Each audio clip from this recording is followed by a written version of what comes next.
గారు రా కదిలి రాని ఒక పిలిపిస్తే పరిగెత్తుకుంటూ వెళ్లే కార్యకర్తలు మనకున్నారు.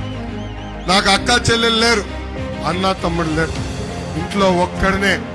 కానీ అన్న ఎన్టీఆర్ నాకు 60 లక్షల మంది అక్క చెల్లెలు అన్న తమ్ముడు నాకు ఇచ్చారు.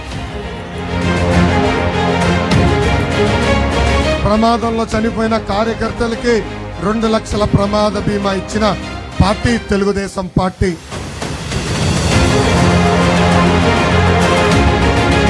ఇంకా విజయనగరం జిల్లా కూడా ఈ సైకో జగన్ అనేక హామీలు ఇచ్చాడు. పాదయాత్రలో 50 హామీలు ఇచ్చాడు. అవన్నీ ప్రశ్నిస్తే రోజంతా పడుతుంది.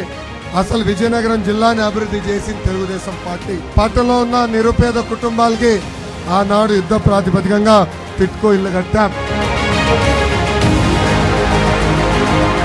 గత 5 సంవత్సరాలుగా ఈ ప్రభుత్వం అన్ని రకాలుగా మన ఇబ్బంది పెట్టింది, అన్ని రకాలుగా మన వేధించింది, మన పైన దొంగ కేసులు పెట్టింది. నా పైన కూడా 22 కేసులు పెట్టిందండి ప్రభుత్వం. 307 ఉంది. అయినా చెప్పా జగన్కి, ఈ లోకేష్ తగ్గేదే లేదు. జగన్ బాంబులకే భయపడిన కుటుంబం మాది. మీరు పెట్టే చిల్లర కేసులకు మేము భయపడతామా?